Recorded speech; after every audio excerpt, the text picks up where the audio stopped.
e to the power 5x plus e to the power 3x by e to the power x plus e to the power minus x dx। আমি একটা কাজ করি, e to the power 3x টা common নিই, তাহলে এখানে পড়ে থাকবে e to the power 2x plus by এখান থেকে এটাকে কি করতে হবে, e to the power x plus 1 by e to the power x integration e to the power 3x e to the power 2x plus 1 এটা কি লেখা যায় e to the power 2x plus 1 by e to the power x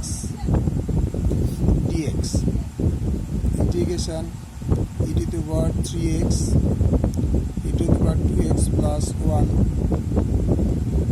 into e to the power x by e to the power 2x plus 1। এবার এইটা কেটে গেল, তাহলে কত হলো integration e to the power 3x into e to the power x, তাহলে কি লেখা যায় e to the power 4x dx তাহলে e to the power 4x dx is equal to integration হবে